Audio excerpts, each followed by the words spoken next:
में आपका स्वागत है और आज हमारे साथ डिस्क्लोज करेंगे जनरल डॉक्टर एस के गैडियॉक एवीएसएम। डॉक्टर साहब आपका स्वागत है, वेलकम।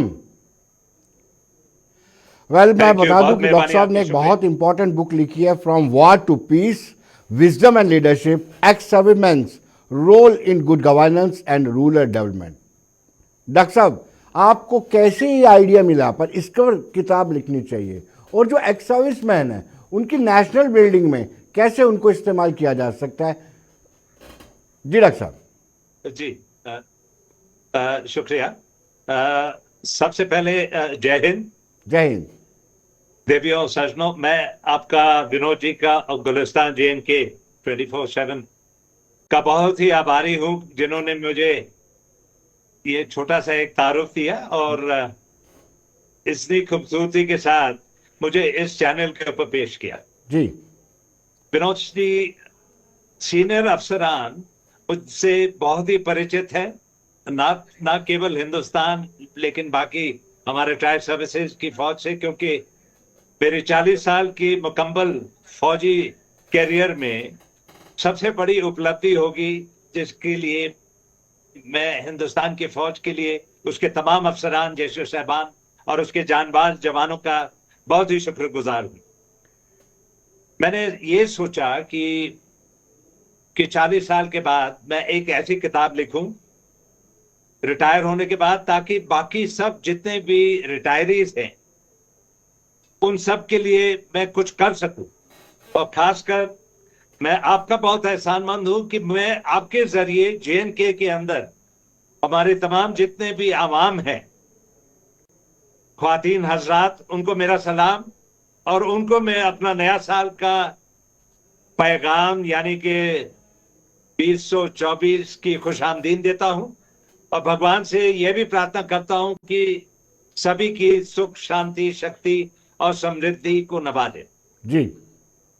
मैं ये कहना चाहूंगा कि हर एक जवान, हर एक पूर्व सैनिक और हर एक नौजवान, एक युवा और एक हमारे देश का जो नागरिक है, उसको दो चीजों का खास ख्याल करना चाहिए अगर वो मुकम्मल होना चाहता है जिंदगी। और वो ये है विनोद जी कि सबसे पहले उसको अपने सपनों का सौदागर यानी कि सपनों के बारे में तसव्वुर करना चाहिए, जी। और उसको पूरा करने के लिए, उसको मुकम्मल करने के लिए उसको जिंदगी की जद्दोजहद में, जुस्तजू में लग जाना चाहिए। और दूसरा ये जरूरी है कि टाइम मैनेजर होना चाहिए, यानी कि समय प्रबंधक बने। हमारे 60,000 विनोद जी सैनिक हैं जो कि रिटायर होते हैं, हर किस्म, अफसरान, जैशो साहबान और जानबाज, और रिटायरमेंट में 44% जो है वो 40 से 20 साल की सर्विस में होते हैं, उम्र में होते हैं, और 33% करीबन 35 से 40 साल की उम्र में होते हैं। जी। हमारे पास पूरे हिंदुस्तान में, आपको ये मालूम होगा कि 683 डिस्ट्रिक्ट्स हैं, यानी कि 6,38,588 विलेजेस हैं, और कई एक दूर दराज ऐसे इलाके हैं जहां पूर्व सैनिक अपनी मेहनत और मुशक्कत, ईमान, वफा, जोश और जुनून के साथ बहुत अच्छा काम कर सकता है।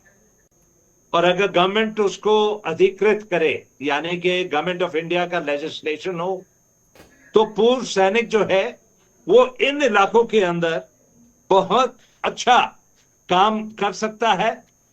और मैं ये आपको बता दूं कि आपका अगला जो क्वेश्चन है, मैं उसको जरूर पूरा करने की कोशिश करूंगा। अगर आपको इतराज ना हो तो मैं कंटिन्यू करूं। डॉक्टर इस साहब, एक सवाल किताब मैं में, जरूर पूछना चाहूंगा आपसे, बहुत सारे सवाल हैं मेरे जहन में, इसमें जी, अचानक सवाल आ रहे हैं मेरे पास।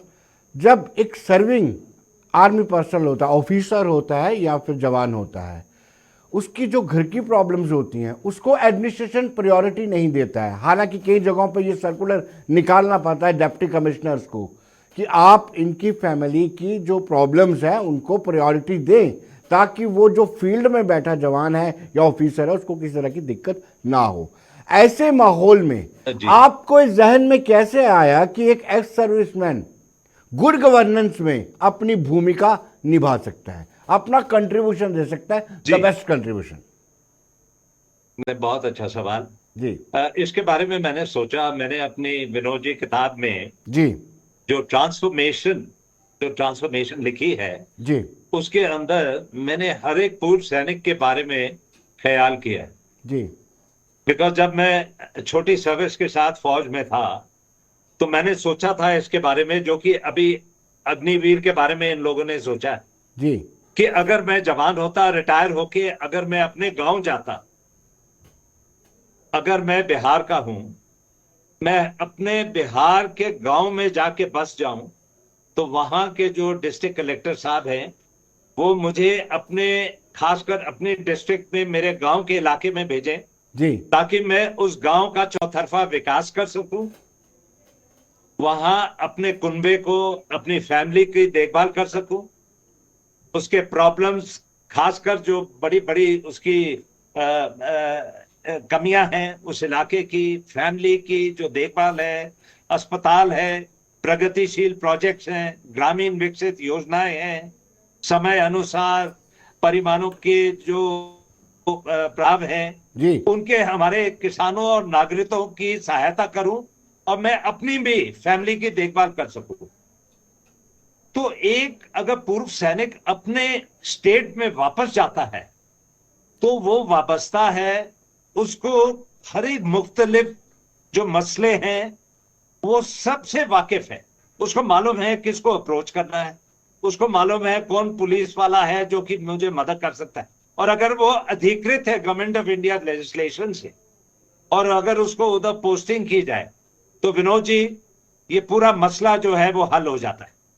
और कौन से हैं ये छोटे से मसले, मैं आपको बताता हूं। ये पीने का पानी है, ये नवीकरणीय ऊर्जा यानी रिन्यूएबल एनर्जी, जी ये शिशु मृत्यु दर, ये बहु विशेषता हेल्थ केयर जो होती है, मल्टी स्पेशलिटी हॉस्पिटल, ये साक्षरता यानी कि लिटरेसी, बेटी बचाओ बेटी पढ़ाओ, ये प्रोग्राम, और बेरोजगारी, ये सभी चीजों के अंदर वो जवान जो है, ग्राम पंचायत यानी कि सरपंच की मदद कर सकता है। और सभी योजनाओं के अंदर वो बहुत मुकम्मल तरीके से जो है वो अपना जी जान लगा सकता है, क्योंकि उसको फौज के अंदर बहुत अच्छी ट्रेनिंग मिली। और ये क्या ट्रेनिंग है?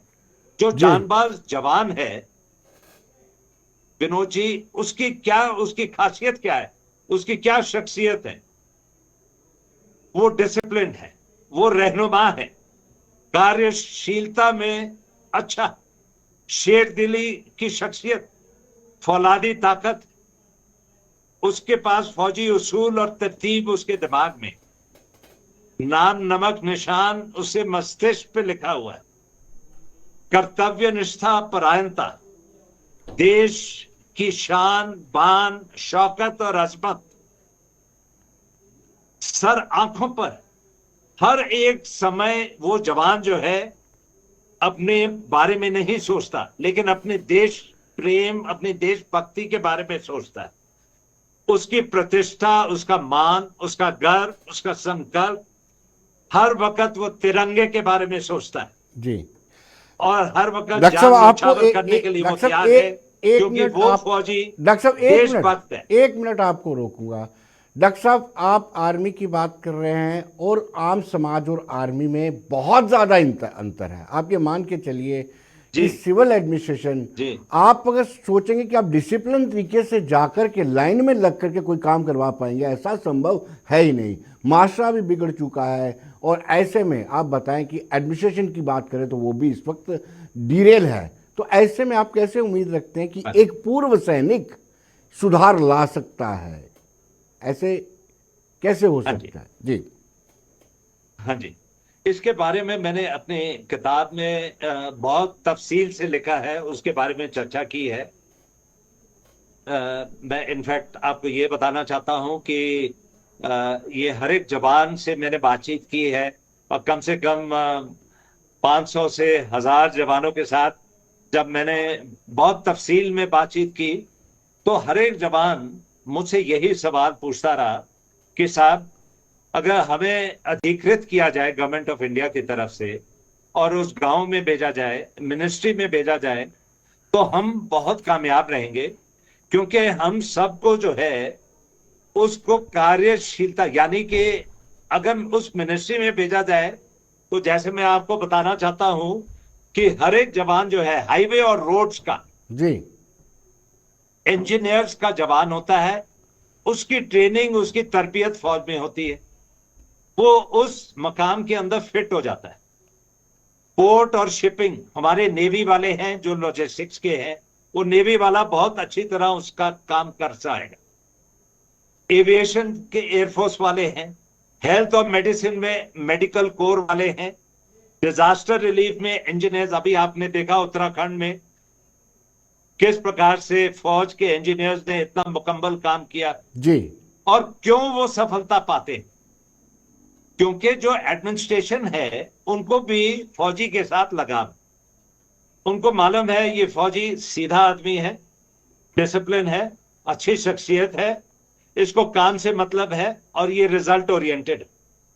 सप्लाई चेन मैनेजमेंट में देखिए कितने जवान जाते हैं और एएससी के यानी कि आर्मी सर्विस कोर वाले जी लग जाते हैं। जी ट्रांसपोर्ट में हमारे ईएमई के यानी कि इलेक्ट्रिकल मैकेनिकल इंजीनियर्स, वो सब जाते हैं। और जी उनको एडमिनिस्ट्रेशन जो है विनोद जी, जी उनको परखता है और उनको जो थोड़ी बहुत तरबियत देनी पड़ती है वो देते हैं।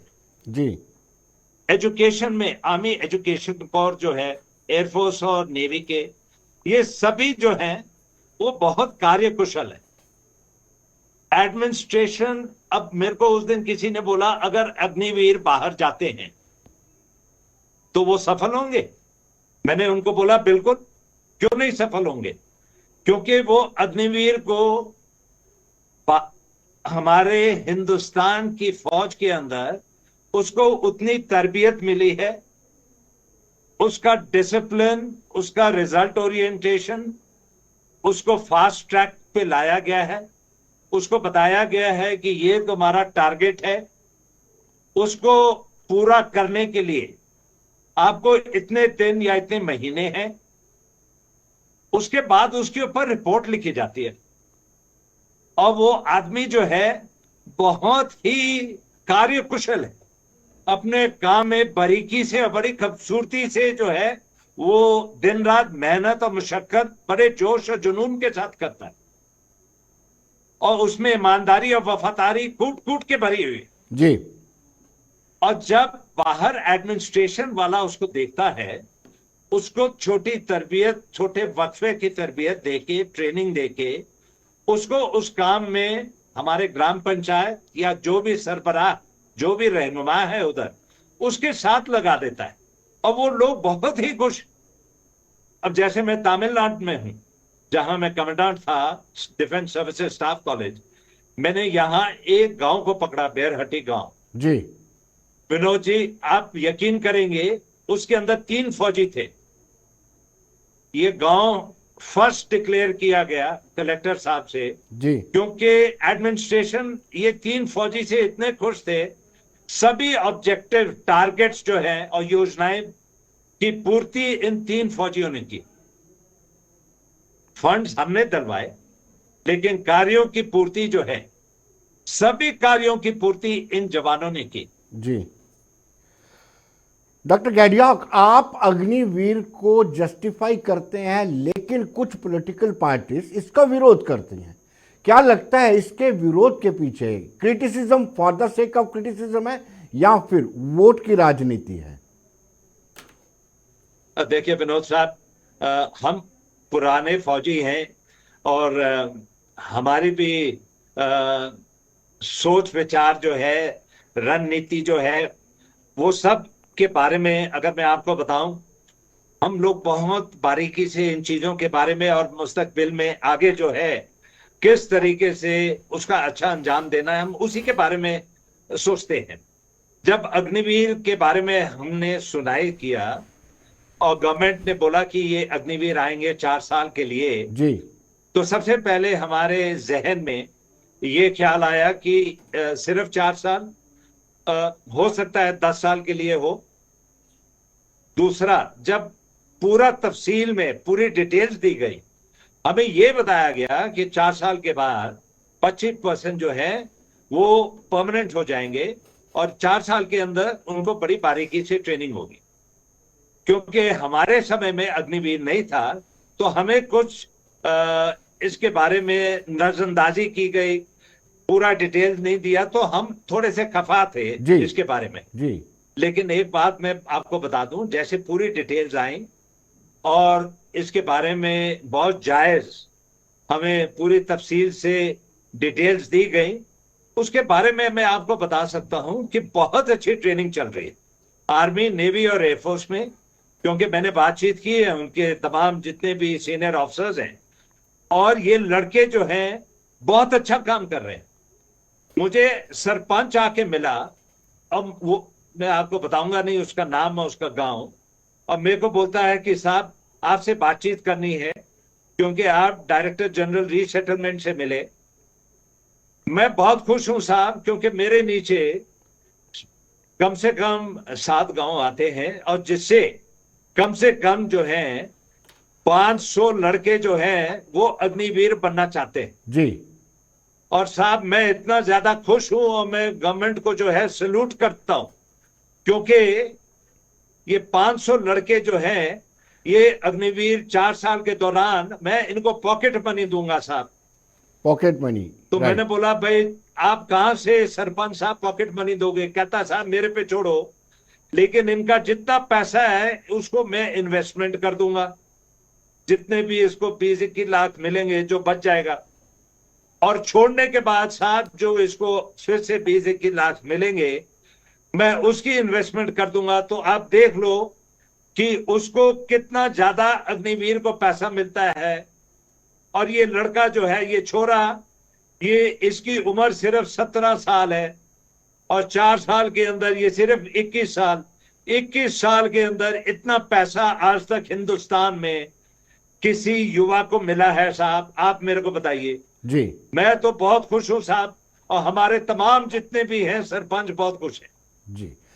डॉक्टर साहब सवाल तो ये मैं उठता है। इसकी शादी करा दूंगा जी। और इसको साहब जो मवेशी है यानी कि इसको छोटी सी जमीन दे दूंगा, इसको इसकी बहुत अच्छी जो है हमारे सोसाइटी के अंदर इसका बहुत अच्छा रुतबा होगा। और साहब कहता है सबसे डॉक्टर साहब ज्यादा अब इम्पोर्टेंट सवाल आपसे जानना चाहूंगा।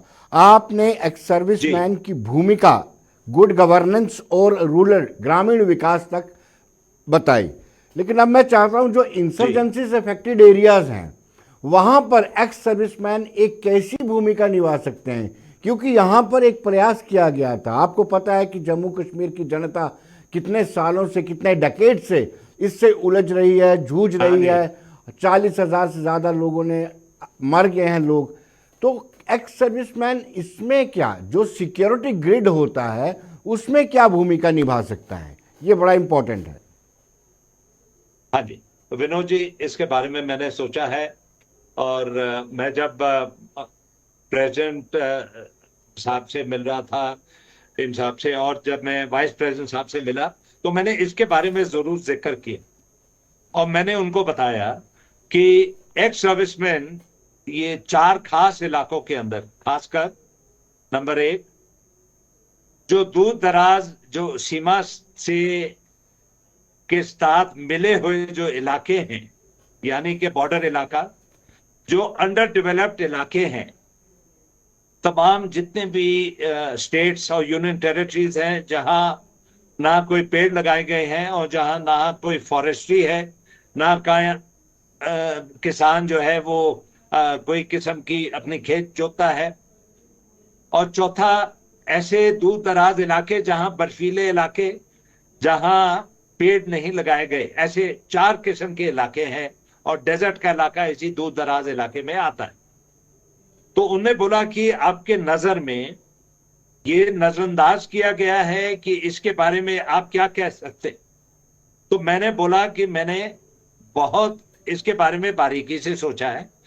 ऐसे इलाकों के अंदर फौजियों को रखा जाए, फौजियों को बुलाया जाए और इनकी टोलियां बनाई जाए, रैपिड टोलियां बनाई जाए, और जो कि डिस्ट्रिक्ट कलेक्टर के नीचे इनको रखा जाए और इनको बताया जाए कि ये इतना इलाका है, ये 1000 हेक्टर इलाका जो है, इसके अंदर इतना बर्फीली इलाका है, इतना इलाका के अंदर जंगलात है, यानी कि पेड़ लगाए हुए हैं, इतना इलाका जो है बिल्कुल बेसुर्ख है, यानी कि उधर कोई डेवलपमेंट नहीं है। और ये इलाका जो है जो जहां किसान जो है उसको इस्तेमाल कर सकता है। तो कलेक्टर साहब की रहनुमाई के नीचे ये इलाके बांटे जाएं, वो इलाका जो है फौजियों को दिया जाए। फौजियों को तमाम जितने भी मटेरियल रिसोर्सेज हैं, जैसे डेजर्ट के इलाके में, बारमेर में जहां मैं कमांडिंग ऑफिसर था, वहां सबसे पहले मैंने स्प्रिंकलर इरिगेशन शुरू की 1995 में। जी। और वहां कलेक्टर साहब बहुत खुश हो गए और उन्होंने बोला, सर यहां तो खुशहाली हो जाएगी। तो मैं जो इंदिरा गांधी कैनाल था, मैंने बोला उसको नीचे तक लाओ ताकि ये पूरा इलाका हरा भरा हो जाएगा। और वहां सब पूर्व सैनिक को विनोद जी मैंने लगा दिया। तो ऐसे जम्मू और कश्मीर का जो इलाका है जी। उसको 4 वर्गों में बांटा जाए जी। और वहां पूर्व सैनिकों को तमाम जितने भी मटेरियल रिसोर्सेज हैं, यानी कि ट्रैक्टर हैं, रोड्स हैं, कम्युनिकेशन, उनका सफाया करने के लिए उस इलाके के अंदर पूरे जितने भी बंदोबस्त है वो दिए जाएं उनको। और वो इलाका जो है उसको फर्स्ट क्लास जो है स्वर्ण भूमि में कन्वर्ट किया जाए।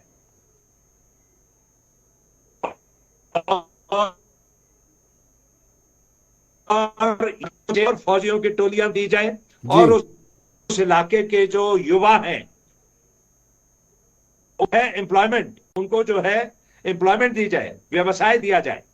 और जो गवर्नमेंट की स्कीम है मनरेगा स्कीम के नीचे ये सब कवर कर सकते हैं। और मैं आपको बता दूं, ये सब इलाका जो है जहां बर्फीले पहाड़ियां हैं, जंगलात हैं, जहां इलाका अंडर डेवलप्ड है, ऊबड़ खाबड़ है, वहां मैंने टेरेस गार्डन जो है शुरू करा दिया है और वेजिटेबल फार्मिंग। और जहां पानी का इलाका है वहां हमने फिशरीज विनोद जी शुरू करा दी है और लोग बहुत अच्छा काम कर रहे हैं। जी। मैं जाता हूं उधर, देखता हूं, और उधर कॉटेज इंडस्ट्री मैंने शुरू करा दी। डॉक्टर साहब, एक और सवाल लेना चाहूँ, ये जब आर्मी पर्सनल ऑफिसर रिटायर्ड होके आता है, कुछ लोग दूर दराज देहात गांव से ताल्लुक़ रखते हैं, जब उनके पास पैसे आते हैं आफ्टर रिटायरमेंट के बाद, वो अर्बनाइजेशन की तरफ जाते हैं, माइग्रेशन हो जाती है उनकी, क्योंकि पैसे होते हैं शहर में जाकर के प्लॉट की। इसको कैसे रोका जा सकता है? एक तरफ आप पूरी तरह से कंसंट्रेट कर रहे हैं कि जिस एरिया में जो जवान रहता है वहाँ पर रह करके आफ्टर रिटायरमेंट सर्व करे, सोसाइटी को सर्व करे और गवर्नमेंट उसको हेल्प करे, और इसको कैसे रोका जा सकता है? मैं आपको बताता हूं, इसके बारे में मैंने अपनी किताब के अंदर भी लिखा है। और मैंने इसके अंदर विनोद जी बोला है कि स्मार्ट विलेजेस बनाए जाएं, स्मार्ट विलेजेस और छोटे टाउनशिप्स। जी। स्मार्ट विलेज और छोटे टाउनशिप विनोद जी अगर आप बनाएंगे तो बहुत ही सफलता आपको मिलेगी। तो उससे क्या होगा, जितने भी हमारे किसान भाई हैं और नागरिक हैं वो अर्बन सेंटर यानी कि शहर की तरफ नहीं जाएंगे। ये गवर्नमेंट को एक खास करके कंसर्टेड फोकस यानी कि एक बहुत जवाबदारी इस इलाके में इनको हासिल करनी पड़ेगी, देनी पड़ेगी, जिससे कि किसान को शहर की तरफ जाने के लिए रोका जाए, ताकि वो ये सोचता है कि शहर में जाके उसको कम जो है मेहनत और मशक्कत करनी पड़े और उसको बहुत अच्छे किस्म की जो है सहूलियतें मिलेंगी, जिससे कि वो ज्यादा पैसा बना सकेगा शहर में। जी। ये गलत बात है। जो किसान की जमीनें हैं, जो योजनाएं हैं, अगर आप देखें, इतना समय आपके पास नहीं होगा, मैंने अपनी किताब में बहुत अच्छा हमारे प्राइम मिनिस्टर मोदी जी का मॉडल के बारे में बात की है, गुजरात मॉडल।